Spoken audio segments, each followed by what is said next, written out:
रंग बेरंग फूलरे महकी उठुछि चतुर्दिक कलकल होई बहे जाउछि झरणा पक्षीक किचिरी मिचिरी राबरे परिवेश रोमांचरे भरि जाउछि।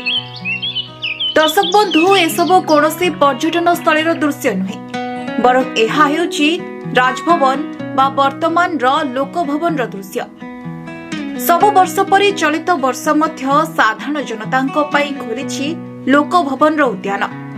जनवरी 10 रु यह खोलिथिबा बेले 20 पर्यंत परिदर्शकंक पई खोला रहिबो।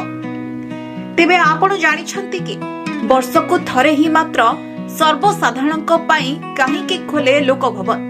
साधारणतः निषिद्ध परिसर रे साधारण प्रवेश अनुमति न थाए, सेथिपाई एक परंपरा भाबे वर्षको थरे शीत दिने यह लोकंक पई खोला जाए, जहा नागरिकंको सुंदर पुष्प प्रदर्शनी, शांत परिवेश, झरणार से सुमधुर शब्द एवं अटल वन भली अनन्य आकर्षणर उपभोग करिबार सुजोग दिए। चलित थर भी लोकभवन उद्यान खोलिबा परे प्रतिदिन प्रबल लोकंक गहली देखिबाकु मिलुछि। पुष्प प्रदर्शनी, डियर पार्क सांगकु अटल वन लोकंक मन जुणुछि। एहा सह नुआकरी आसिथिबा टैंकर एवं राफेल आकर्षणर केन्द्रबिंदु पलटिछि। संध्या नईले नाना रंगर आलोकमालारे झलसी उठुछि लोकभवन, जहा एहार सौंदर्य को द्विगुणित करुछि। तेबे आपण जदि ए पर्यंत लोकभवन जाई बुली आसी नाहंती ताहाले निहाती थरे बुली आसतु। साधारण जनतांक पई परिदर्शन रो समय प्रतिदिन अपराह्न 2:30 रु संध्या 6:15 पर्यंत रखा जायछि।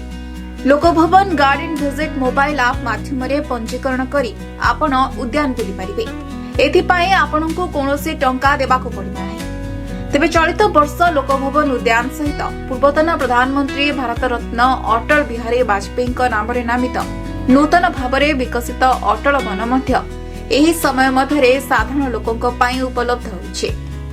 लोकभवन परिसर रे थिबा एही इकोलॉजिकल पार्क को जनवरी 7 तारिख रे भारतर पूर्वतन उपराष्ट्रपति एम वेंकैया नायडू, ओडिशार राज्यपाल डॉक्टर हरिबाबू कंबमपति एवं अन्यान्य विशिष्ट व्यक्ति उपस्थित रही उद्घाटन करथिले।